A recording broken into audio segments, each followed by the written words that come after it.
I'm sitting alongside Dr. Alyssa Adcock, who's a research fellow with the Institute, and she is also the leader for this project. Thank you, Curtis. It is truly a pleasure to be a part of this seminar today. We are so lucky to be joined by a series of 4 fantastic panelists that are going to give some of their insights and launch this discussion about how to make space agencies worldwide foster increased inclusivity and access to space exploration. In February of this year, the European Space Agency announced a new initiative, the Para-Astronaut Feasibility Project, which opened their astronaut applications to individuals with certain physical disabilities. Other organizations, such as Astro Access and Space for Humanity, have begun initial steps towards understanding and facilitating greater access towards an inclusive spaceflight environment. To keep pace with both the societal evolution of inclusivity, as well as advances in our terrestrial technology and medical capabilities, entails developing a comprehensive look at astronaut inclusivity and the associated risks and benefits to inform decision-making and really rethinking spaceflight norms. Let me give you some brief explanation of how things are going to go today. First, we will have some words from each of our expert panelists. And once we've been through those, Dr. Adcock will start with some questions for them. And then for those of you that are joining us online, if you would like to add a question, please use the Q&A or the chat function on Zoom. And we'll try to get to as many questions as we have time for this afternoon. Fantastic. So to get us started, let me first introduce our 4 panelists in the order in which they will speak today. First, we have Dr. Sherry Wells Jensen, who is an associate professor in the Department of English and Linguistics and TESOL at Bowling Green State University. Followed by Professor Wells Jensen, we have Major General Charles Bolden, former astronaut and former NASA administrator, as well as a Board of Regents member and senior fellow here at the Potomac Institute. Following him, we have Dr. Rory Cooper, who is Assistant Vice Chancellor for Research for Health Sciences and STEM Collaboration, as well as a Distinguished Professor at the University of Pittsburgh. He is part of the FISA Foundation, including a Paralyzed Veterans of America professor and director of the Human Engineering Research Laboratories and the U.S. Department of Veteran Affairs. To conclude our panelists, we have Ms. Anna Volker, founder and executive director of SciAccess, as well as project lead for Astro Access and currently the executive director for the Aspen Science Center.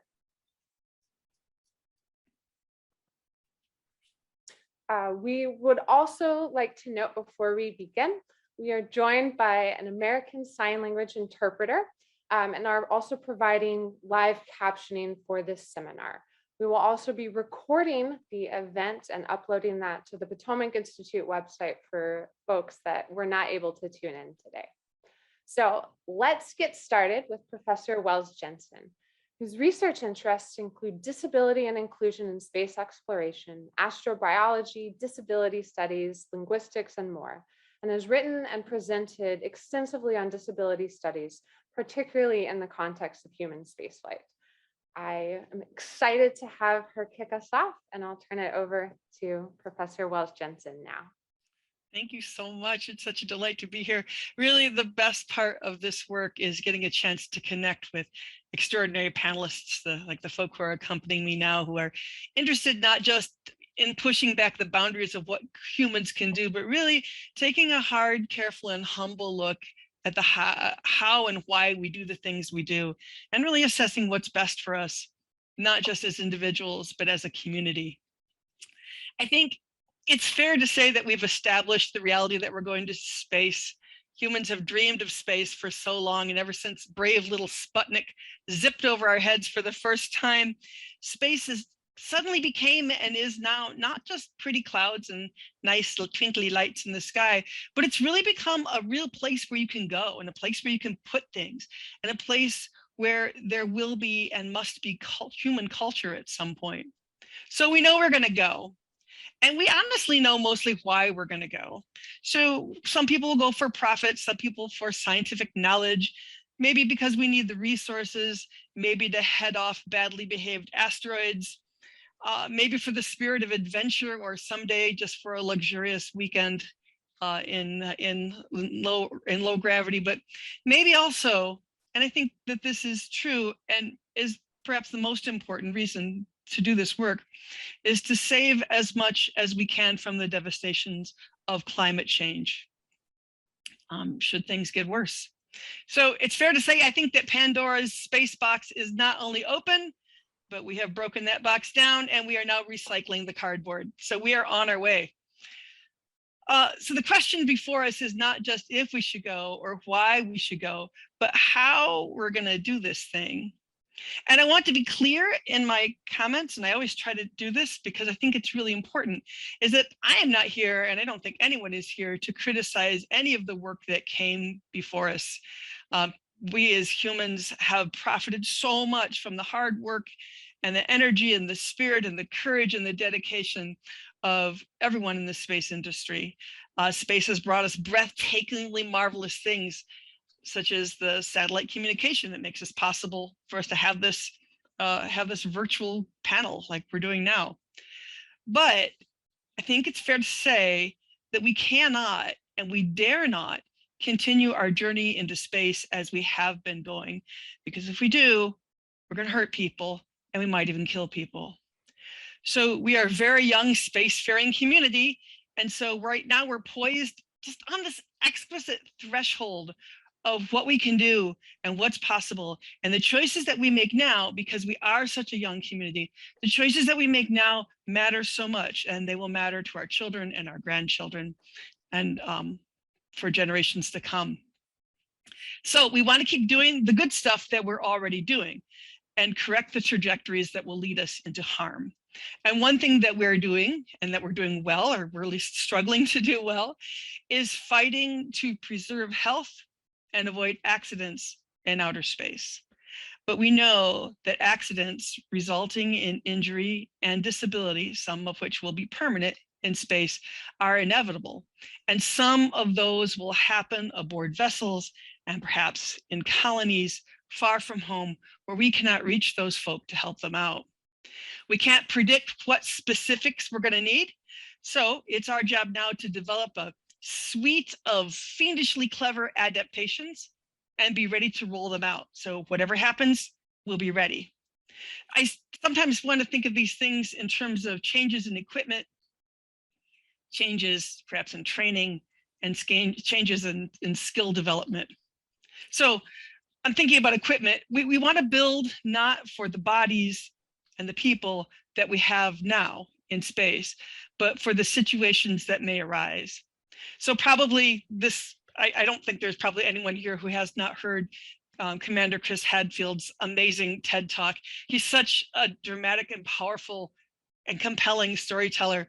And he talks about having gone outside for a spacewalk, and he talks about looking down at the Earth. And he said something like watching the colors roar silently past under his feet, and how transfixed he was by the beauty, and then how this innocent ball of soapy water formed inside his visor, and within seconds his eyes clamped shut and he was completely blind in outer space.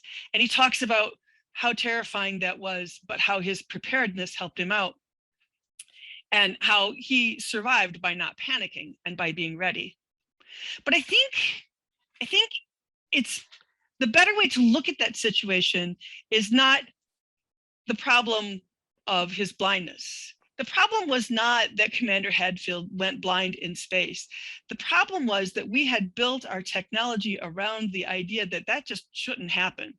So our spacesuits now are designed with the idea that there's going to be a whole lot of hand-eye coordination. The gloves are thick, they're hard to feel through. It's hard to manipulate things. The boots are thick and hard to feel through. We have developed the technology for the gloves and the boots of space suits, assuming that the people in them were going to have certain kinds of bodies and have certain abilities. That is, that they were going to be able to see. So I asked myself, what else could we do?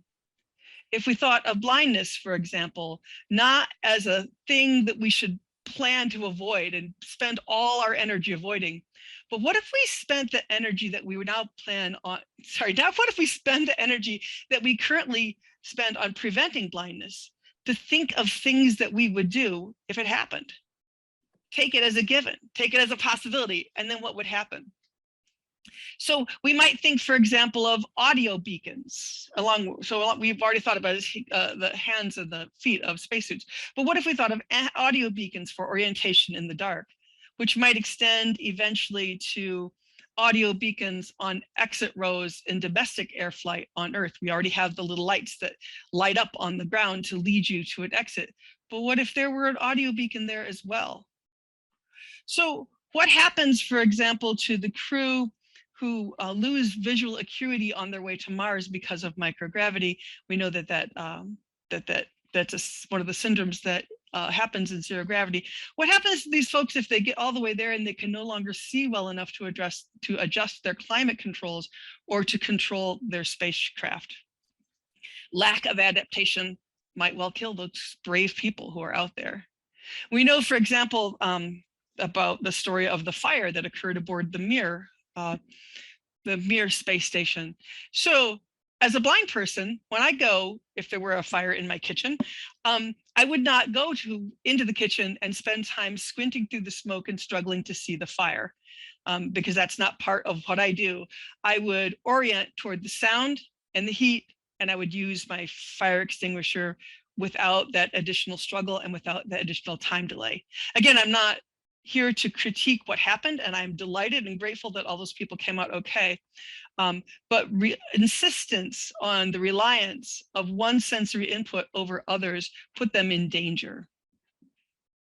So we're already considering, for example, astronauts who reach Mars and whose muscles are so weakened by exposure to microgravity that they struggle to pilot the landing craft. What if those folks never do regain the manual dexterity and the hand strength to operate the craft afterward? Can we design hatches, for example, that crews with limited dexterity and strength can operate? Can we design controls that are equally accessible? What if signed languages were part of the linguistic repertoire aboard the International Space Station, along with the other spoken languages that are there? So this would eliminate problems, for example, that can occur when two astronauts can see each other, perhaps through the windows of their adjacent vessels, but the radio goes out. If those folks could communicate in American Sign Language or one of the other many signed languages of Earth, that communication problem would go away. So the problem of lack of communication could completely vanish over distance if we use that ability. Now, I'm not suggesting necessarily that every astronaut learn Braille, that every astronaut learn American Sign Language, but these abilities should count as assets in assessing the fitness for crew positions aboard space flights. And the ability to learn these skills should be built into the mission plans.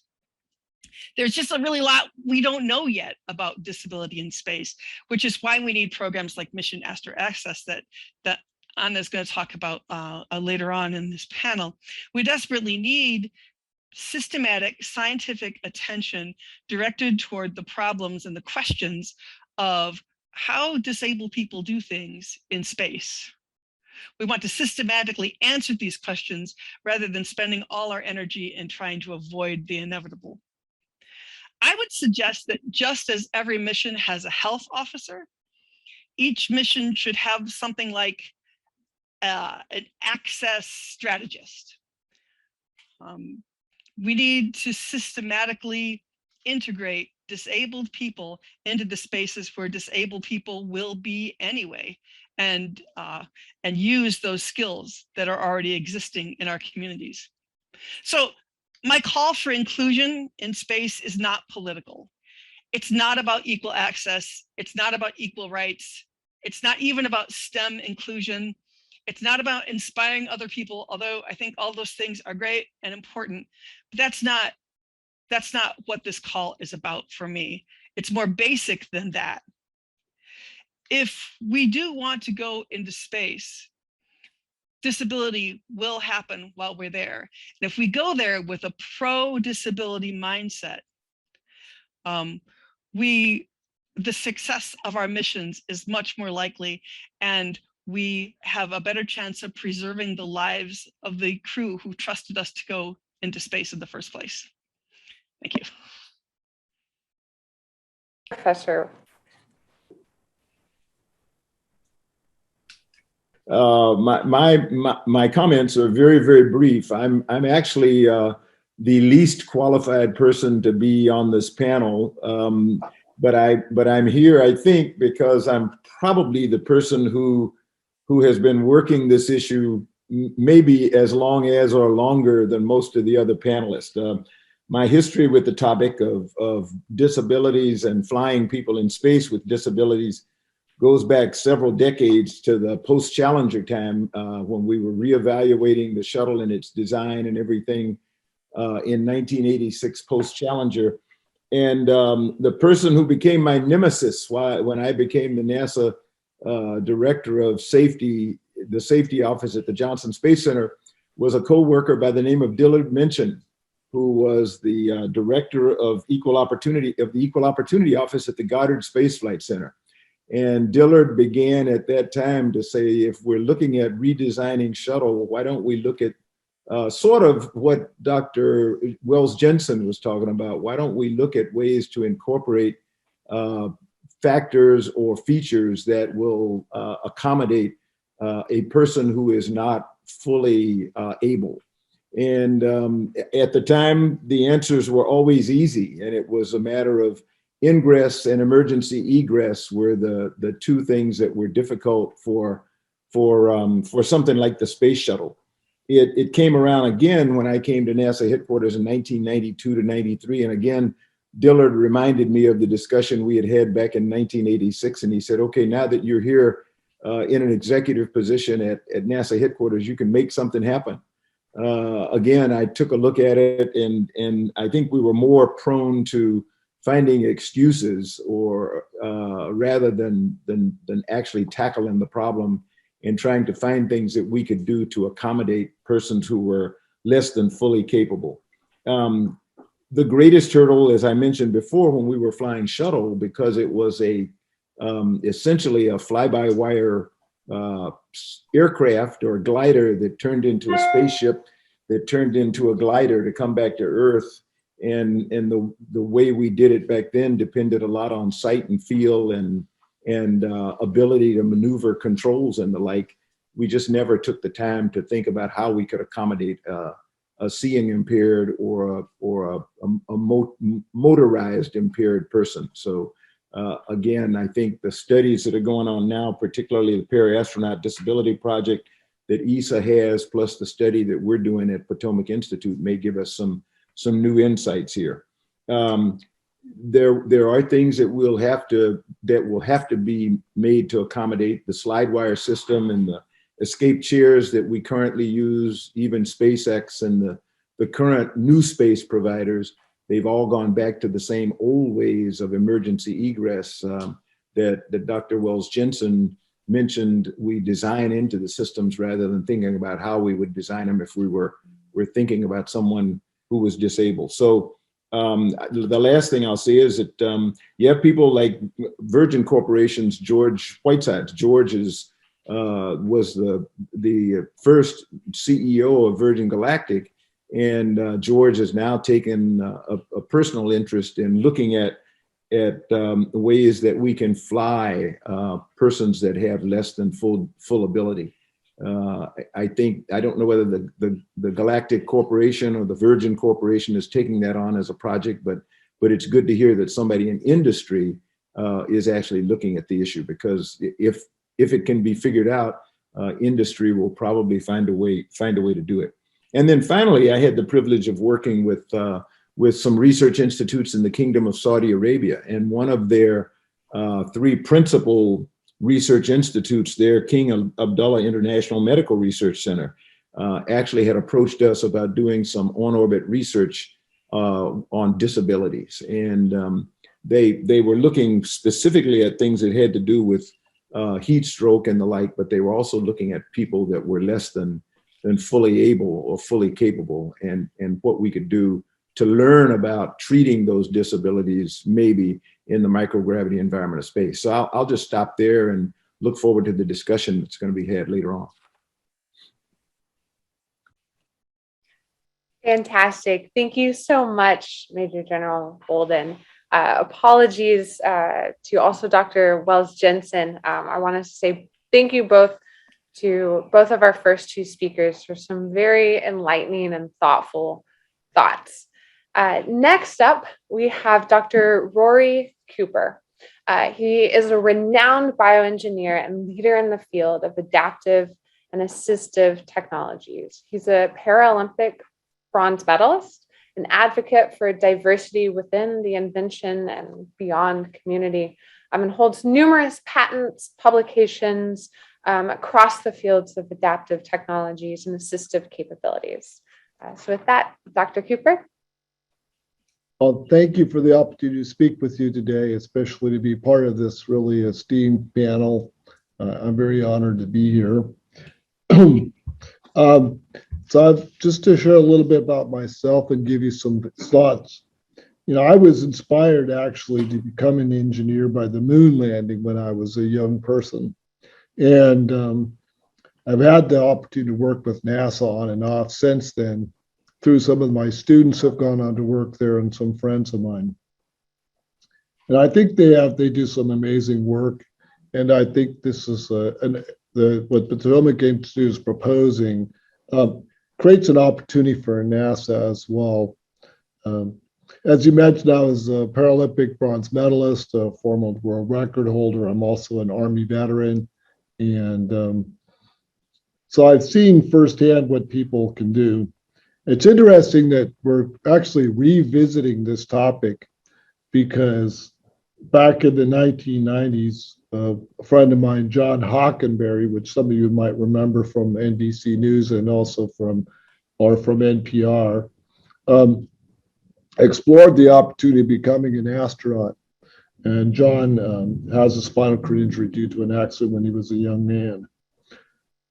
I think that there are some examples that could show that in being more inclusive in the Astronaut Corps and including people with disabilities in space would actually be beneficial. If we simply look at the accomplishments of the Paralympic athletes in 2021, we had Marcus Ream, who jumped, who has a loss of a limb on a single leg amputation, who can jump as far as the Olympic athletes. We had blind athletes who could run as fast as the Olympic 1500 meters runners. And interesting is many of those Paralympians not only excel on the athletic field, but they excel in other aspects of life as well, becoming physicians or healthcare professionals, scientists, and engineers. I think that would be an excellent pool to start from. And matter of fact, the Paralympics announced, if you were watching it, the We the 15 movement, which is represent the 15% of people on Earth, people on Earth that have a disability. So it's a tremendous opportunity as well, because otherwise you'd be eliminating 15% of the world's population. Similarly, during the conflicts in Iraq and Afghanistan, the military learned that the investment in training and recruiting and training service members, primarily soldiers, Marines, and Navy corpsmen, that when they might have experienced severe wounds that would otherwise in previous conflicts required them to become medically retired, and allowed them to return to duty. They call it co-ed, continue on active duty, or COR, continue on active reserve. And many of those soldiers redeployed, showing that not only could they learn compensatory strategies and use technology to reintegrate into society, but they could return to high levels of performance and actually return to combat operations. I think what this shows is that people with disabilities already have strong technical capabilities. They use technology intensively, and they've learned to improvise, adapt, and overcome. Many of those same skills and attributes are valuable to the Astronaut Corps as well. Some of the things that Dr. Wells-Jensen mentioned are also already accommodated for by people with disabilities. For example, individuals who have upper extremity limb loss or limb amputation already learn to use a prosthetic hand or prosthetic hook without sensation. And so they've already adapted to that technology and to that way of operating in our world. And then, for example, as Dr. Bolton mentioned, people who have tetraplegia already drive cars, and in some cases, airplanes, using fly-by-wire technology. And so they have a lot of skills already that would be useful for members of the Astronaut Corps. And having people that have already lived through have those lived experiences, as well as the medical and technical skills, I think would benefit all of the astronauts. In many ways, it's the same. It's an extension of the same concept of when we integrated the Astronaut Corps with people of color and women. It improved the entire Astronaut Corps, and it, in fact, improved NASA.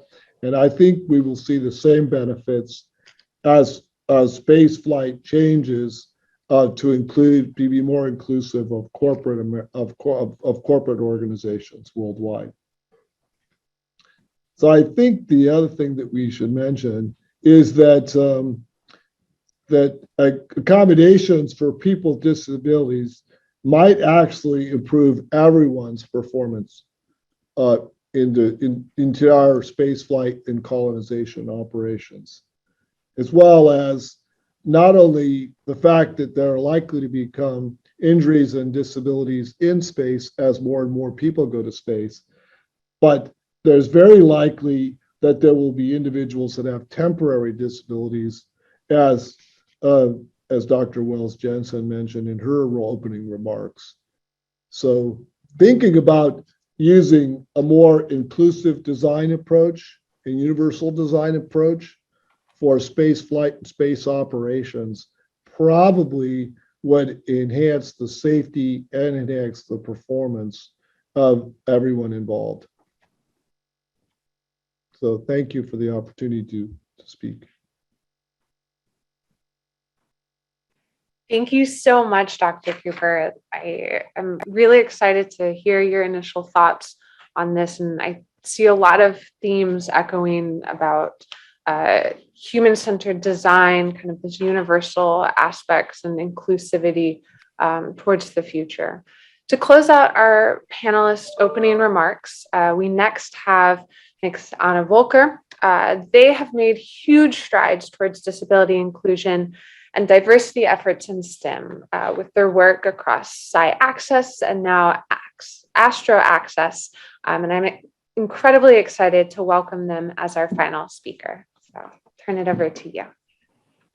Thank you so very much. I'm so excited to be here and to be following up such amazing comments and incredible speakers. It's really a delight to be here. As it was shared, my name is Anna Volker. My pronouns are they, them. And I'm the founder of an organization called Sci-Access, which is dedicated to promoting disability inclusion in STEM and space in general. And so I'm really passionate about this topic, and I'm so excited to see it coming to the forefront and to be really at the front of people's minds. I do have a few slides I'd love to share today. So we're going to go ahead and share the screen here, and we can go right ahead to the first slide right after this. Would be great. I'll wait for them to advance. So yeah, so the program I want to start talking about and kind of lead into this idea of space travel and inclusive space travel actually starts more generally. So this organization that I run hosts an annual conference called the Science Accessibility Conference. And if we can go to the next slide, I'll tell you a little bit more about that as some background for the work we do and give you some context for this project. So we actually started in 2019 with a grant from The Ohio State University and had astronaut Anusha Ansari and Dr. Temple Grandin as two of our keynote speakers. Dr. Temple Grandin is a renowned autism advocate and animal scientist, and Anusha is the first female private space explorer, and actually someone I connected with through the Brooke Owens Fellowship, which is an amazing program that promotes aerospace opportunities for women and gender minority students. So these are some of the folks we had speaking among our over 60 speakers for this inaugural event, with about 250 attendees joining us in person at Ohio State. If we move on to the next slide, that would be fantastic.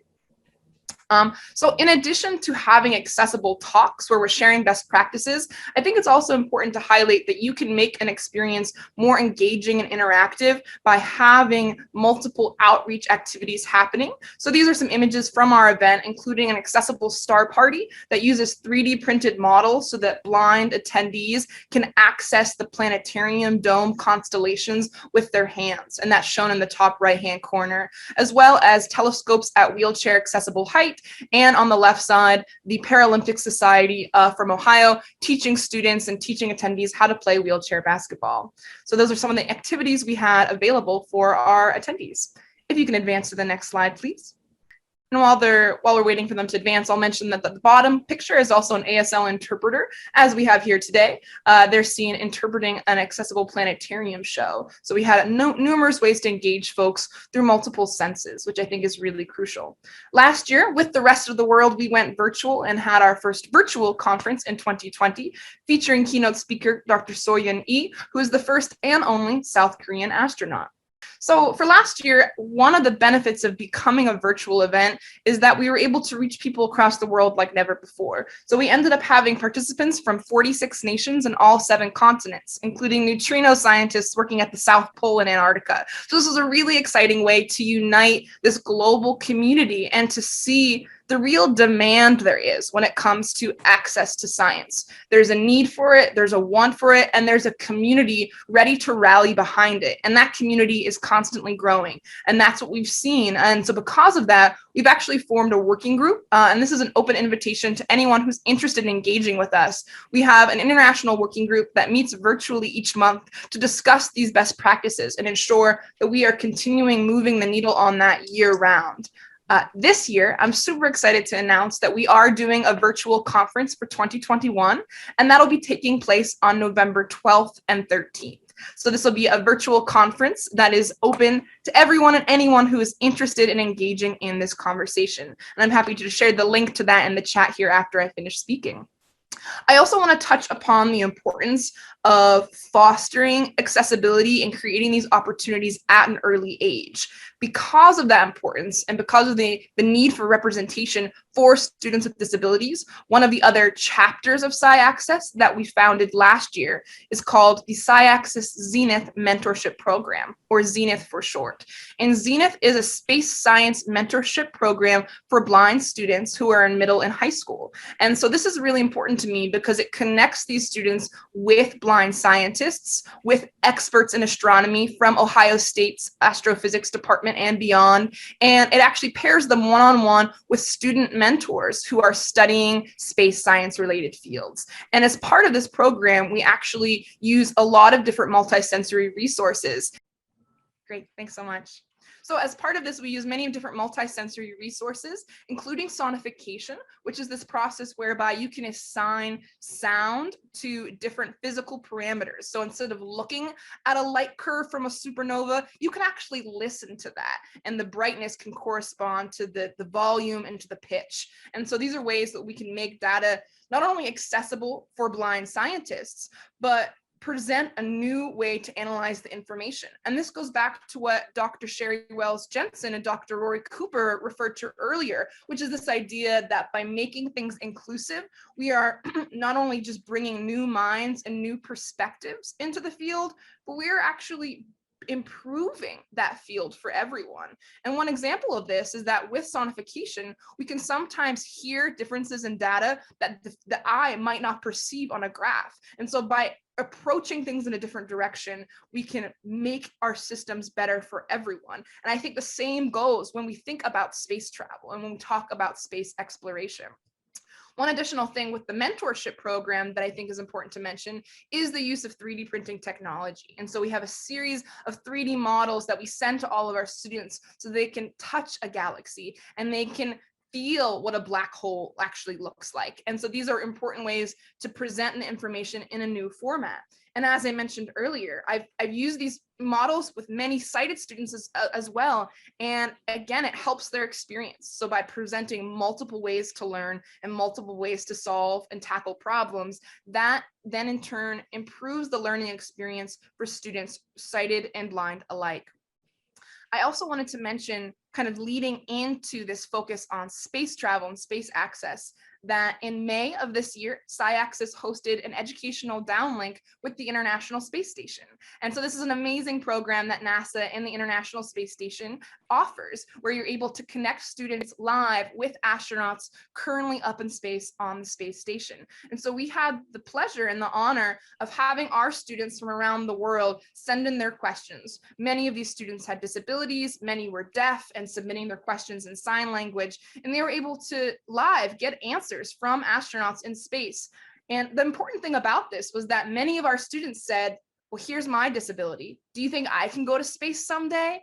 And I was very impressed with the response the astronauts gave, which was simply, today, no, tomorrow, yes. And that was really what was key, to see the reaction from people who had accomplished that dream, who were there living it right now, saying, we see you and we agree that this is essential and we want to work together to change that. And so that for me was a really meaningful event. And notably, it was also the first International Space Station event to have sign language interpreting in over a decade. And so this is this idea of incorporating accessible techniques like we have today for the general public, so that we can be welcoming everyone into the conversation. And this is where we announced officially the beginning of Mission Astro Access, which was touched upon earlier. And this is a project that I lead in partnership with George Whitesides, who, as Mr. Bolden mentioned, is the former CEO of Virgin Galactic and NASA's former chief of staff. So George and I started this program with the goal of paving the way for disabled astronauts. And what we're actually doing next month to start that process is what's called a parabolic flight. A parabolic flight is where you don't go to space, but you actually fly a regular aircraft up and down in repeated parabolas, so that at the top of that parabola, you are actually floating. So you're in a weightless microgravity environment. And we're doing this in partnership with a company called Zero G. And so this program we're really excited about. We hosted an open call for applications where anyone in America with a disability was welcome to apply to be one of our inaugural crew members. And this week we are finalizing our final selections and contacting our selected Mission Astro Access ambassadors, as we call them. And so this is a really exciting project, not because our goal isn't to show that folks with disabilities can float in microgravity. In fact, we know that's the case. But what we are really trying to accomplish is to show that folks with disabilities can perform tasks in microgravity and can demonstrate the same abilities and task demonstrations and really skill sets that are needed for astronauts when they're in a weightless environment in space. And so we are building on a history here where we want to show not only that folks with disabilities can go to space, but that they have something valuable and unique to contribute that we need. And I think an important example of this is looking at folks from the deaf community. So back in the 50s and 60s, NASA actually had a program excuse me, NASA actually had a program where they recruited 11 deaf men known as the Gallaudet 11. Gallaudet University is the largest institution for deaf higher education in America. And these men, these Gallaudet 11, were actually worked with NASA on a series of rigorous experiments to figure out how to combat motion sickness and microgravity. The reason being, folks from the deaf community, depending on how they became deaf, may potentially have a resistance or in some cases a full immunity to motion sickness. And this is a natural asset that you can see has really amazing implications when it comes to space exploration.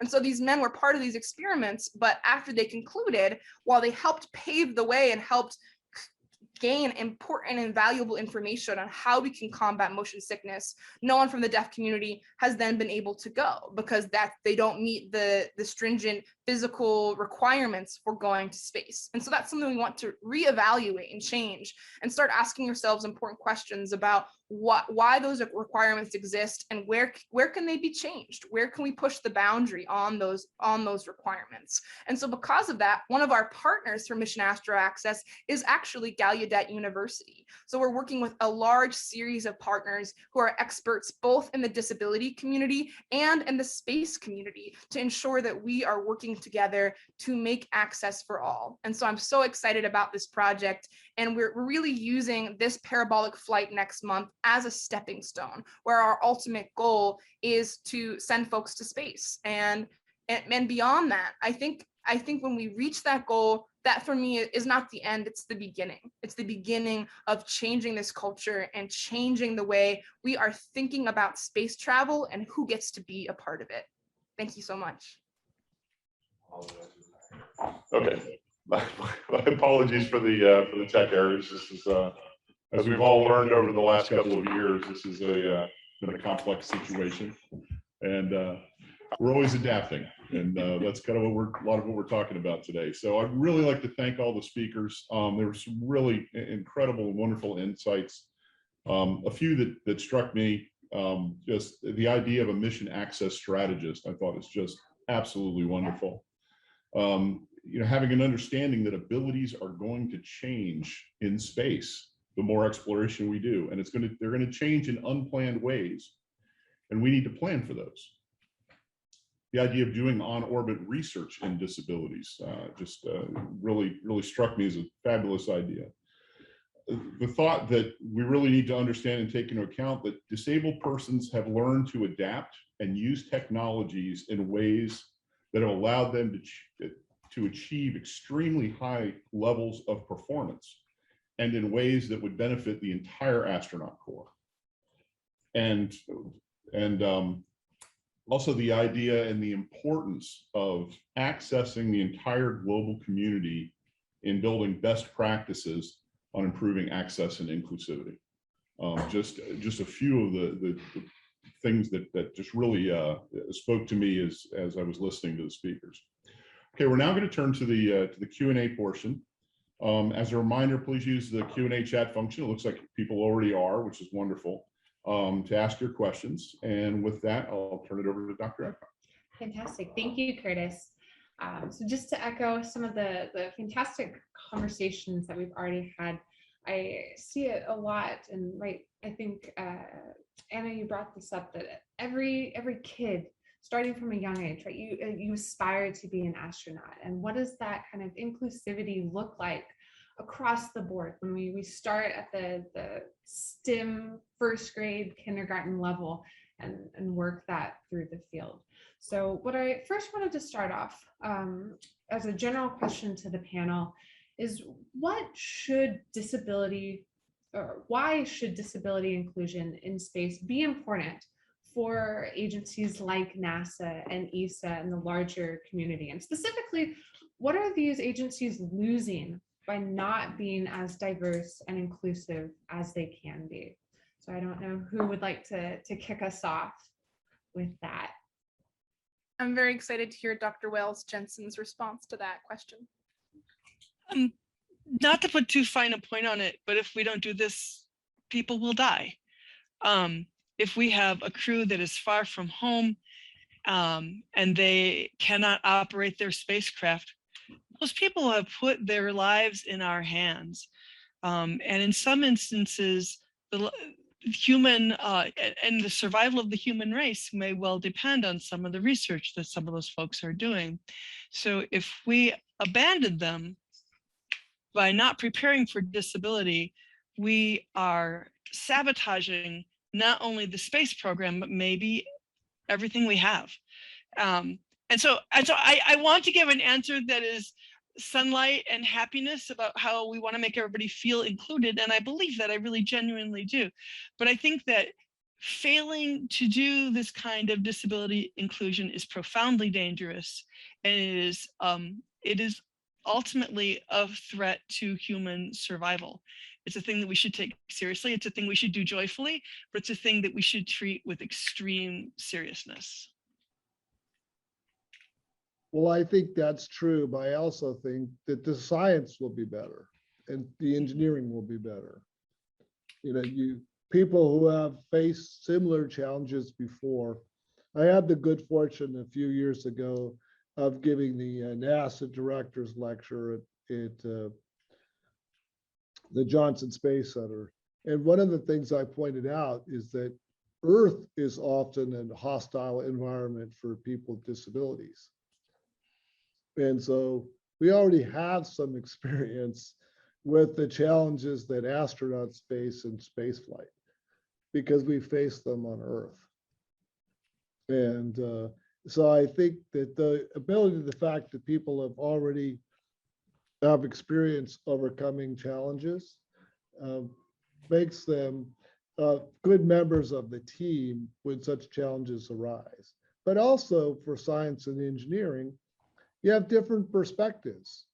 And having diverse perspectives and diverse experiences only makes science and engineering better.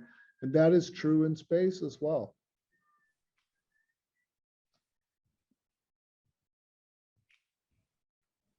Fantastic. Can I add one thing here? Because I noticed in the chat there was one question that asked about the possibility or the feasibility of involving people with disabilities in some of the work related to spaceflight. I think our discussion here is really about spaceflight itself and people with disabilities being involved in spaceflight.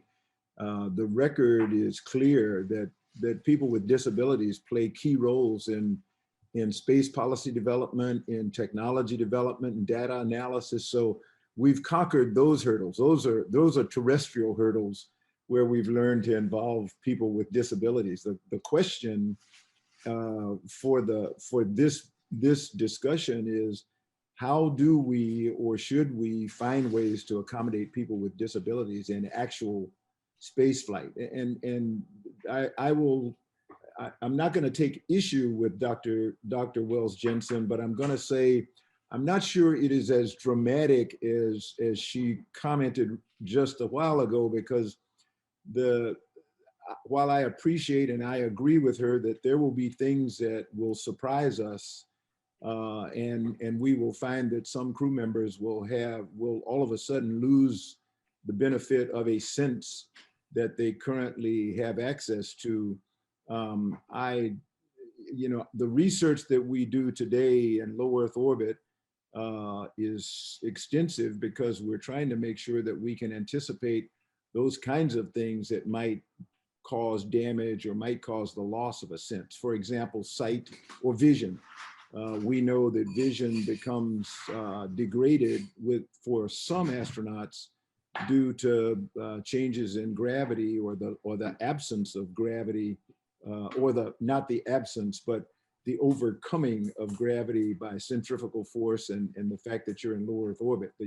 The shape of the eyeball changes, the shape of the cornea, the retina, and other things change, and so it adds to visual degradation or loss of full visual acuity.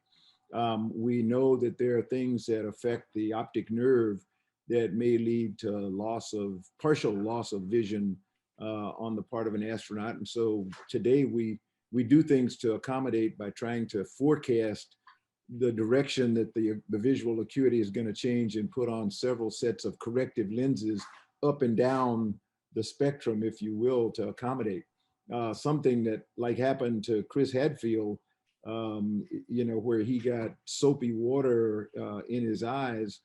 That's a case of I guess I wasn't there and I don't know what happened, but that's a case of having the preparation of the visor in the helmet either done inappropriately or having something where, soap was left inside the helmet on the visor, and that shouldn't have been there. But something like that will happen to a single crew member, and not likely to happen to everyone. So I don't know that it's yeah, we're concerned about losing crew members and missions, but that's the reason we do all the research that we do in low Earth orbit today. That does not degrade or detract from our desire and our necessity to find ways to accommodate people who have disabilities so that they can fly in space.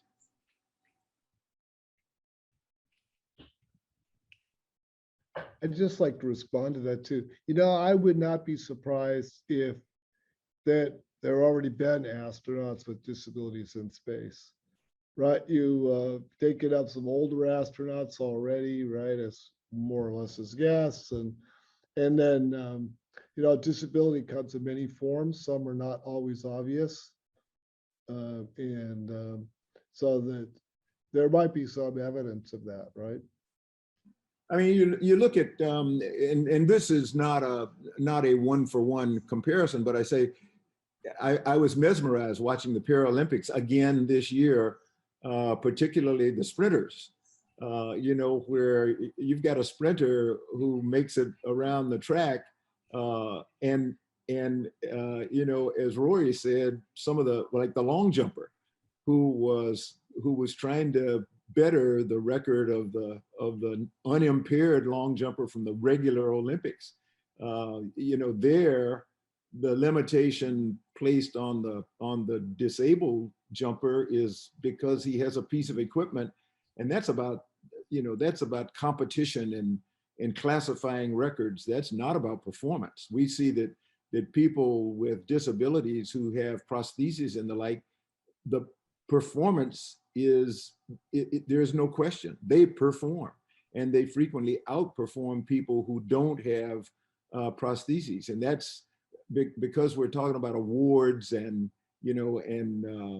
competition. Then normal people don't want people who have prostheses competing, because they know that they will outperform them.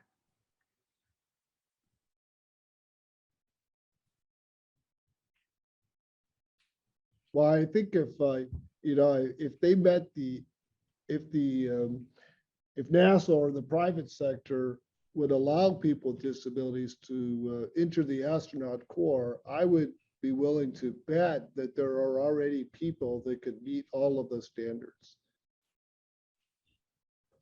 Right. You both make, I think, all fantastic points. And it makes me think, what is the role of both the private sector as well as organizations like NASA in facilitating and maybe even spearheading some of these initiatives?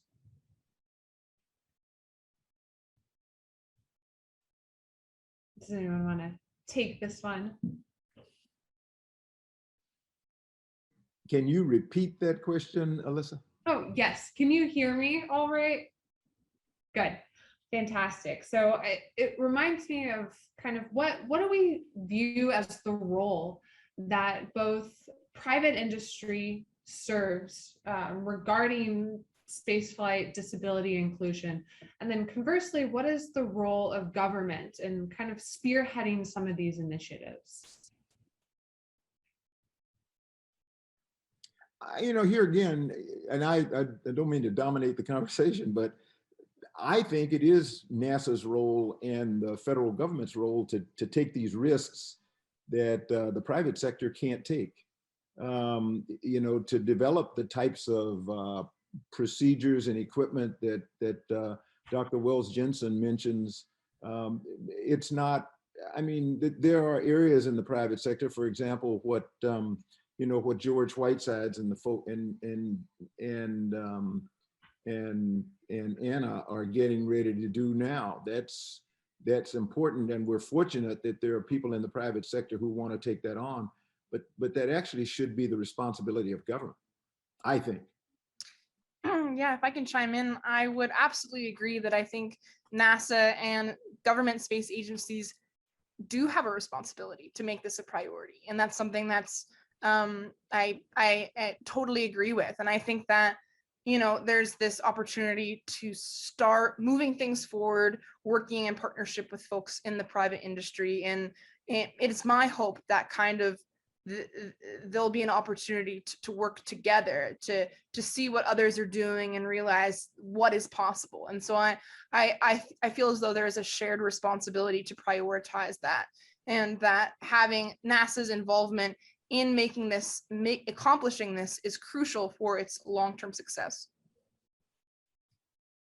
Great. And when we talk about kind of these implementations of increased access and inclusion, what does this look like from a successful standpoint? What are some of the metrics or measures that we can maybe start to quantify that we are, yes, moving in the right path? Well, I tell you what it doesn't look like, in my mind. It doesn't look like a fully automated vehicle where humans are not required to participate in the mission. You know, it goes and comes and they're just passengers. That's not what we're trying to do. We're trying to get the maximum benefit from the human being and the human brain. So they, you know, we should design the spacecraft to utilize their capabilities, not ignore their capabilities by just you know, making it possible for them to go along for the ride. That's not what we want. Dr. Cooper, did you have a comment on that too? Well, I certainly agree with what Dr. Bolton had to say. What I would add is that probably a first step is to do with essentially what the military did. What are the standards for the job? And then let people, if people have the ability to meet the standards and the skills, then you don't need to worry about their disability, right? And I think that's one of the, because I do think there are certainly athletes, you know, you can see in the chat, like Melissa Stockwell and Jessica Long and Marcus Ream and a host of others that probably could just make the Astronaut Corps, given the existing standards, if they were interested and given the opportunity. And that could be, and you know, we've already discussed some of the benefits. So, but I agree that with Dr. Bolton, though, this is really the what NASA has done and needs to continue to do is work to optimize the sort of the human-machine interaction, right? So, you know, my own research, for example, we use the NASA task load index quite frequently when assessing assistive technology, even though because, like I said earlier, you know, Earth is a hostile environment for many people with disabilities, and so it makes it very, and space is currently a rather challenging environment for anybody, and so it works very well. So I think that if you look at that, we have tools like that where you can just assess people and technology regardless of what their impairment might be. So if I could just pop in here, I think when you're looking at metrics of success, I think it's important to take a couple different perspectives. So one is the sociocultural perspective.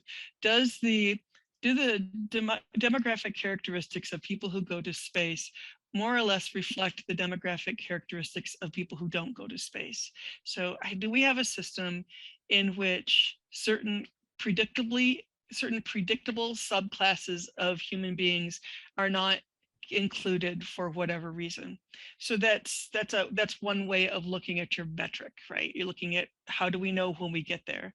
The other thing that I think it's difficult to assess metrics of success when there are questions that we don't know the answers to, because we don't even know the right questions yet. That's why we have missions like Mission Astro Access, where we systematically ask questions like, well, how is this to be done? Not can it be done, not when it will be done, but how is this to be done? So what are the barriers for blind people in zero gravity? I suspect that there are barriers that we have not thought of. And I think that some of the things that we're thinking, oh my goodness, how can a blind person do that, will turn out to be trivial. So one of the things we need is a system of academic and technical inquiry, where we get together as a team of researchers, academics, make the list, including and led by disabled people, to systematically figure out what our questions are, and then figure out how we're going to answer them. And then we can start to see the sprinkle back effect, if you will, whatever you want to call that, of the adaptations that are made for the enhancement of space travel and access to outer space. We'll begin to see those for disabled people and for everyone back on Earth. So if we design systems for egress of space vessels that are accessible to disabled people, that will make domestic air flight more safe for everyone. So there's a couple different metrics that I think we can use, and we really have to start the really careful, systematic process of asking the questions and figuring out what the answers to those questions even are. If I could jump in there, Sherry, I think you hit on a really important point, which is the not only inclusion but leadership of disabled team members when we're talking about this issue. And I think I was just really happy to hear you touch upon that, because I think that's something we haven't emphasized yet that's really crucial. And it connects to one of the questions I'm seeing here in the chat from Michael, who mentions that the disability covers a wide range of things. So how can we ensure that disability research in spaceflight doesn't just focus on a few quote unquote easy conditions, but continues to involve everyone? And I think one way to do that is to make sure that the people behind it and the people leading it includes everyone too. And so that we have folks with a wide range of disabilities, in higher up positions and in the ability to make those decisions. And when it comes to legal barriers, which I see is another question here we have from an attendee, one of the issues is that there are in many states actually income limits for how much folks with disabilities can make without losing certain services. And so one of my colleagues, for example, is in a position in Pennsylvania where she is basically unable to make more than, I believe it's $62,000 a year, or else she will lose the ability to have her attendance, which cost more than $60,000 a year out of pocket. And so that's a problem, because when it comes to rising into these leadership positions in STEM, you would be making more than that. And so we are actually systematically excluding many people with disabilities from even the ability to lead the way. And so that comes to a broader issue of our legal system and injustices within that we need to rectify in order to move forward. And if I could just jump back in, one of the other things that I think is essential to get this whole thing started is access to STEM education. And we need to take that seriously, and that also needs to be led by disabled people. I remember vividly as a small kid being told that we were going to have a lesson on tree identification, and I was very excited by this because I thought that'd be really fun to be able to identify all the trees in the forest. And it turned out that what they had in mind was that a sighted person would pick a leaf and we would glue it onto a page. So we need systematic, serious, the sort of work that SciAccess is doing.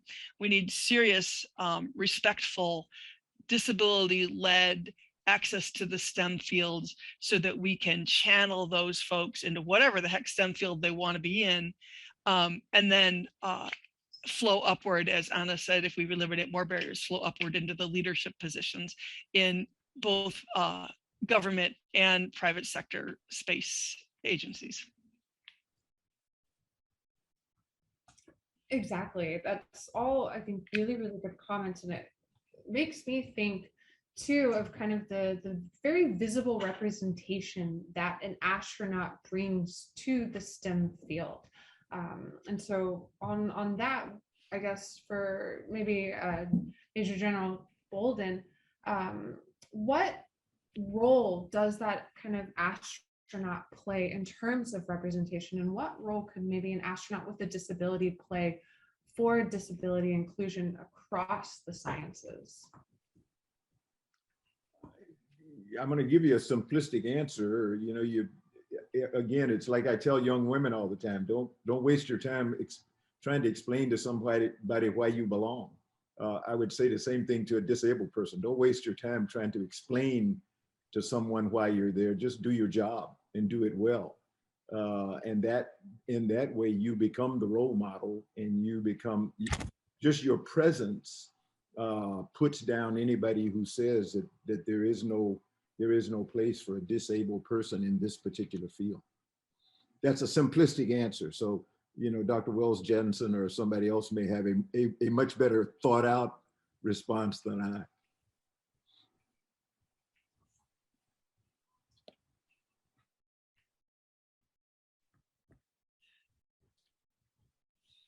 Well, Charlie, I think that's a good answer. I mean, basically, we're people, therefore we belong, right? I mean, it should be in every field, just like anybody. Dr. Cooper, you're muted, I believe. Not I can according to hear him my loud and clear. computer. Yeah, I can hear him just fine. I can also. So I basically said, you know, people with disabilities are people. We belong everywhere where people are. I of course agree with that, and I think that is essentially true.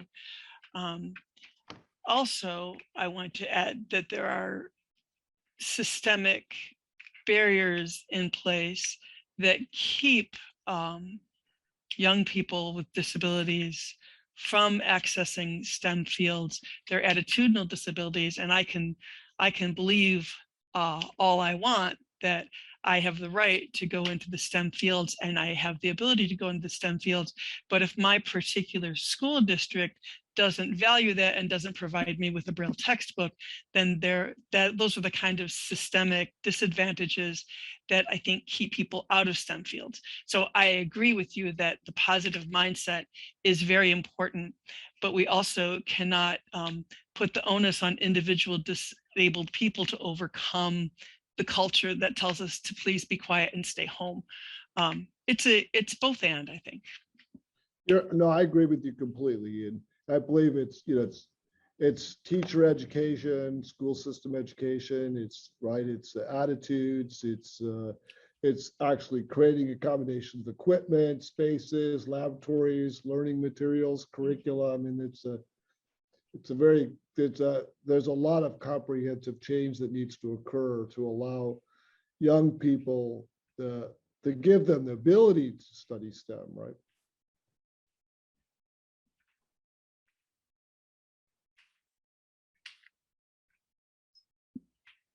Fantastic. Those are all really good insights, and really talking about this importance across the board that we are having conversations like this, and we're having initiatives and programs starting to really drive forward this question.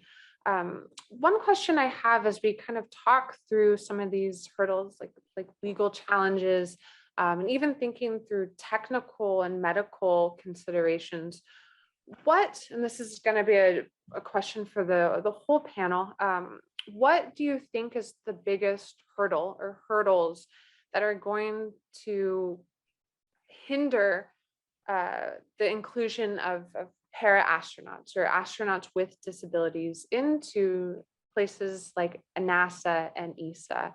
Maybe we'll start with Anna first.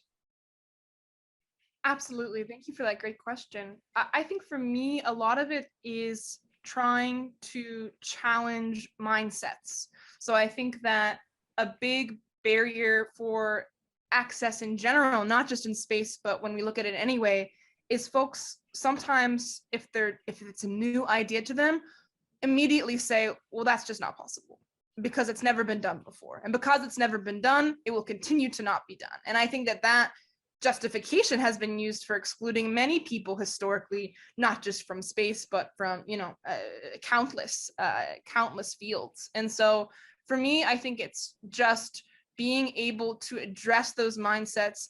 And I think another big part that we touched upon earlier is providing better pathways for people with disabilities to be a part of the discussion and to lead those discussions. And so I think that is a big barrier, is that the folks making those decisions might not be connected to the community. They might not really have this at the forefront of their minds necessarily. And so when we introduce this idea, you know, there might be a reaction of fear, of it's just not possible, and a kind of a closed-mindedness, so to speak, that I think it's really important that we break down and we work through together. And so for me, it really just has to do with the mindset of what is and is not possible, and thoroughly challenging that so that people are able to explore these new opportunities and to work with the leadership of disabled scientists and researchers to pave the way for what is possible. I'm just going to jump in and agree with Anna. Agreeing with Anna is one of my full-time jobs, I think. I mean, because the programs that they are leading and the initiatives that they are spearheading and their ideas about leadership are really important. And I think the other piece in there is about disability community itself. So, for example, when I get into a taxi and I go to my job, I'm an associate professor, I'm a college professor. The taxi driver, if it's someone who doesn't know me, half of the time will say to me, as a full-grown woman dressed in my going to work clothes, with my white cane in my hand, will say to me, "You're going to the campus. Do they have some special program for you there?" And I think to myself, wow, that's really representative of the kind of attitudinal ick, the kind of attitudinal muck that that we have to clear out of our way as we move forward, not before we move forward, but as we move forward. And one of the advantages of a disability community is that I can tell that story in different places and I'll get different reactions. If I tell that story to my freshman undergraduates, they are appalled and they think, how could such a thing be? No one would ever say that. And they're indignant. But if I tell that story to a bunch of other disabled people, they go, yeah, I know, it happens all the time. So there's that sense of community, which we need each other so desperately. And I think that's true of all human groups all the time. We all need each other so desperately to joyfully, in our joy and our sorrow and everything that we do, we need each other so desperately. And we also need our kind, right? Now, I don't mean kind, I don't mean that. What I mean is disabled people need other disabled people.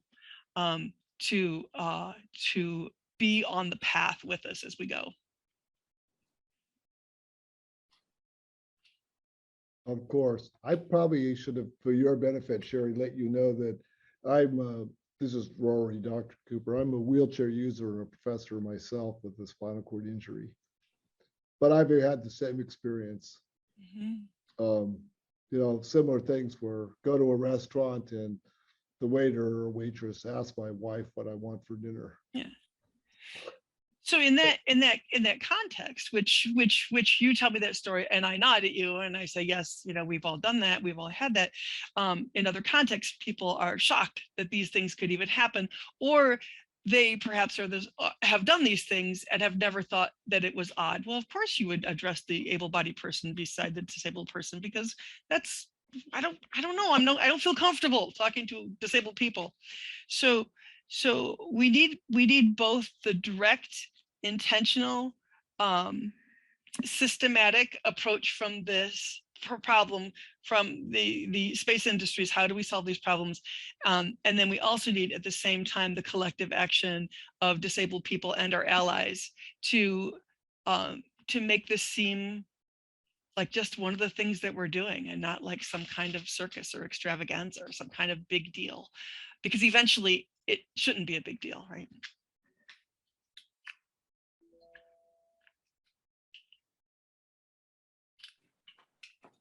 Like I said, ideally we should just be people, right? It just takes a while to get everybody to understand that. Ideally. And I think as we come near the end of the forum, I think we've got time for probably one more question.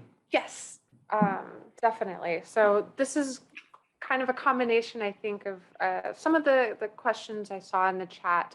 But as we kind of look towards the future with this, what opportunities and resources exist right now for individuals to both further explore this avenue of disability inclusion, and what resources maybe are still needed, and opportunities and potential initiatives and programs that both space agencies as well as kind of the general community need to start developing? And maybe we'll start with Anna for this last question.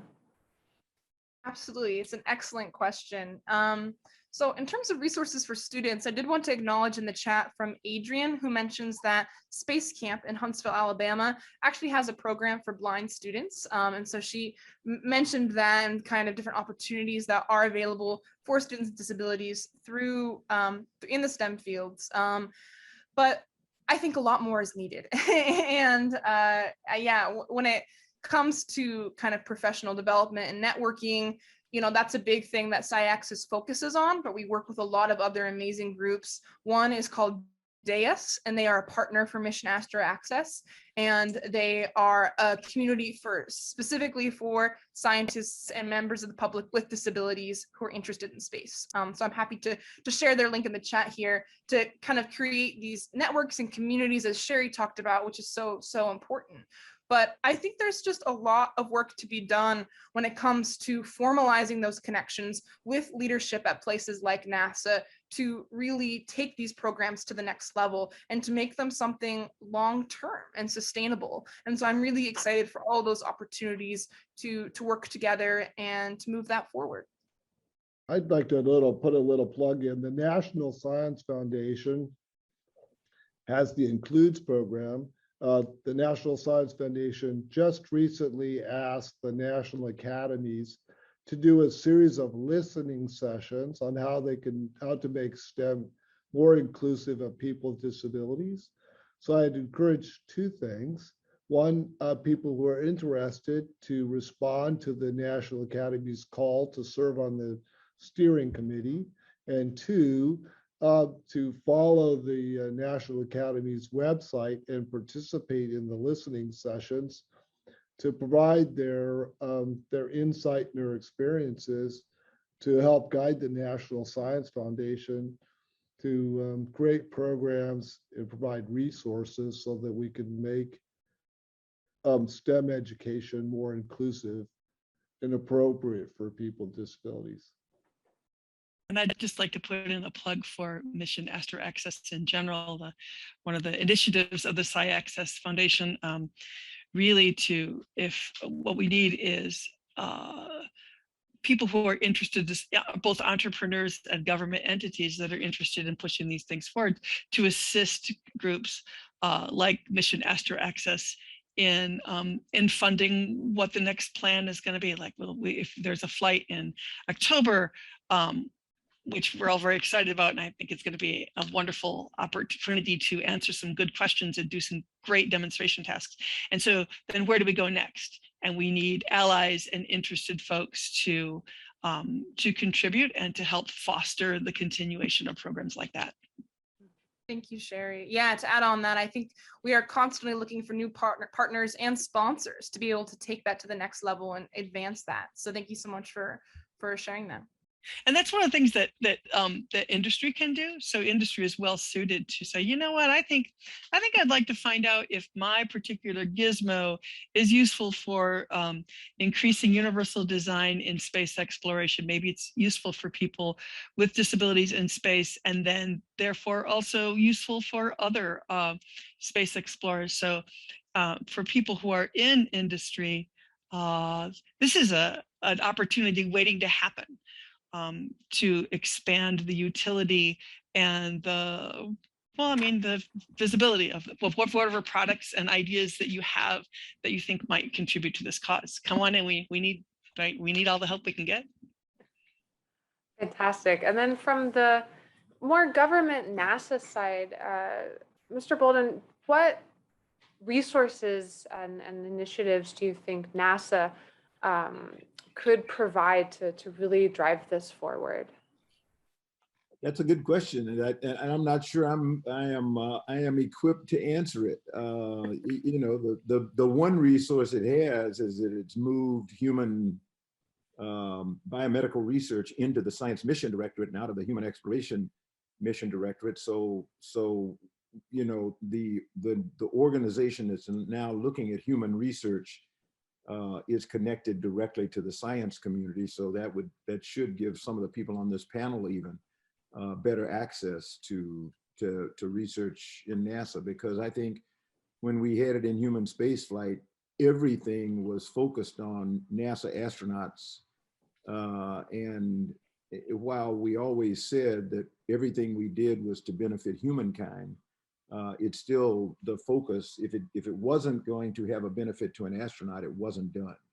And I think moving it over into the Science Mission Directorate, where we're talking about research, scientific research, there may be a better opportunity to get some of the types of things that this panel has talked about actually done. But as I said, I'm on the outside looking in, so that's a guess.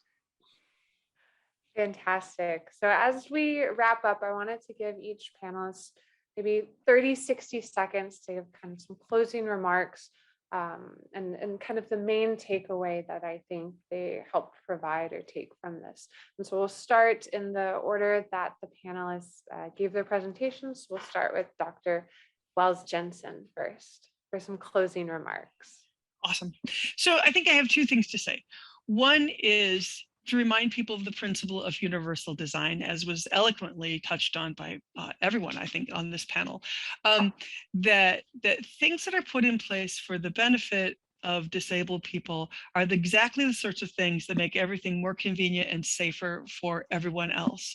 So the automatic examples that we have are things like the ramp that lets your wheelchair go up a curb is also useful for someone with a stroller or someone who is carrying heavy things. I mean, all those, anything that you put into place for a disabled person is a benefit to the wider society. It makes us a more welcoming and a safer place to live. And the other thing I think I have to say is to disabled people in general who feel like they're not welcome in STEM, and we've talked about this a little bit. And I just want to acknowledge that it's hard. It's hard. It's really hard, and it hurts a lot to be told that you don't belong in a place where you desperately want to be. And it's even sneakier and even harder sometimes if those messages are covert. No one ever said to me, "You can't be in physics. We don't want blind people here." But y'all can read the room, right? You know what people are saying to you.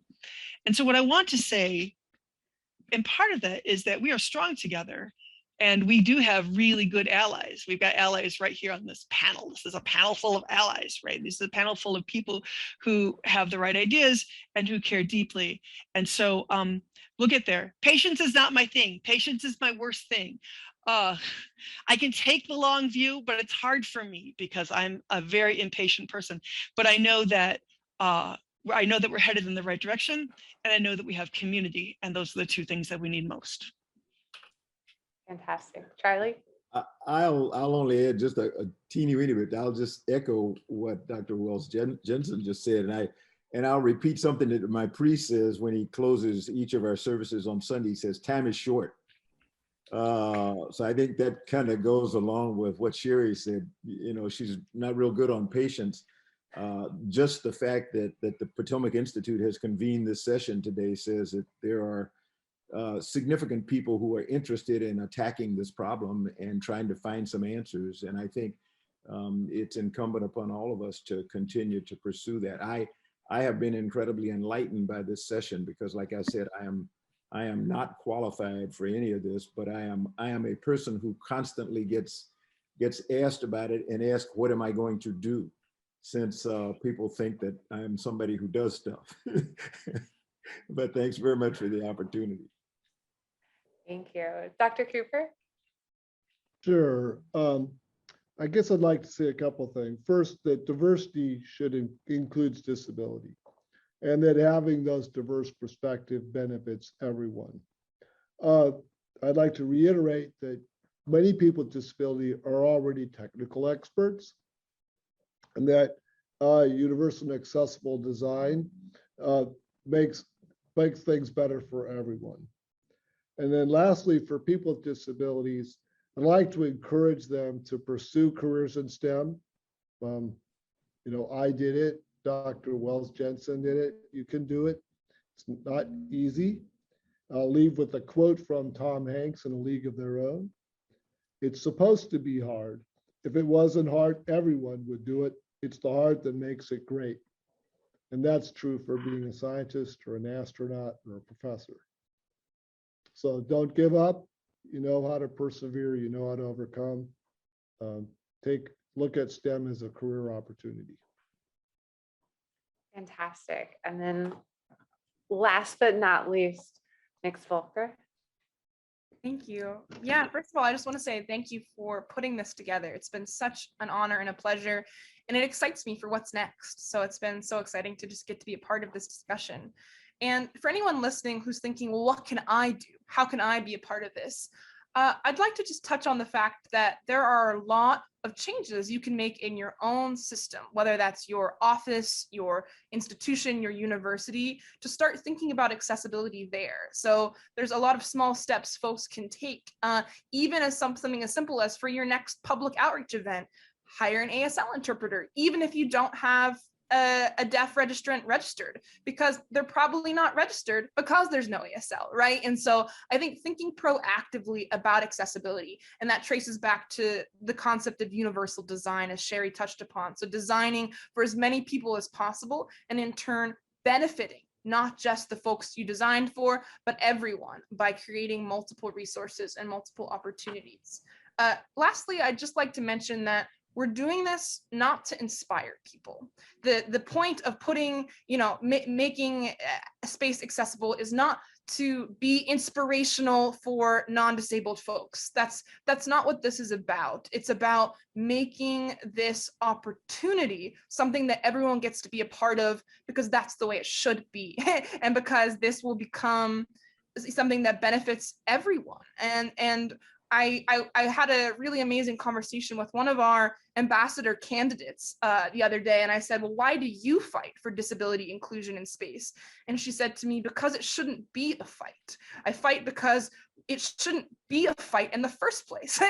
This should be something that is standard, is second nature, that everyone needs to and deserves to be a part of this. And so I'd like to just end with by sharing those thoughts from her. Fantastic. Thank you all so much. This has been a incredibly engaging and I think very insightful discussion, really highlighting so many of these considerations and hurdles and benefits that I think this increased diversity and inclusion for space for everyone really brings. As I see it, when I look up to the stars, right, it's that ideal that everyone can aspire to that. It's not just the strongest person or maybe the smartest person, but everyone of humanity can eventually attain kind of this amazing space endeavor. And really this interrelatedness between accessibility and inclusion and kind of the global charge for spaceflight, I think really highlights a lot of the conversations discussed today. I do want to thank all of the panelists for their insights and time spent today. On behalf of the Potomac Institute for Policy Studies, we greatly appreciate the stimulating conversation and discussion. And thank you also to the audience for your questions throughout and for bearing with us for some audio challenges that we've gone through. And my thanks as well to both the panelists. Thank you for your insights. This has really been a fascinating conversation. Thank you to all of you that registered and joined in this conversation. It's important that we get a lot of people to see this, to understand it, to be part of the conversation as we move forward. And we look forward to continuing these conversations. And in fact, in 2 weeks, on Friday, the September 24th, we will actually be having our next forum, which the title will be Meteoric Impact, Influence of Space Technology on Terrestrial Medical Advances. So we hope to see you all again in a couple of weeks. Thank you. Thank you so much. Just as a reminder, this event has been recorded and we will be posting it to our website shortly for anyone to reference again or to send to those that were not able to make it today. So again, thank you all. And on behalf of the Potomac Institute, thank you and have a fantastic Thursday.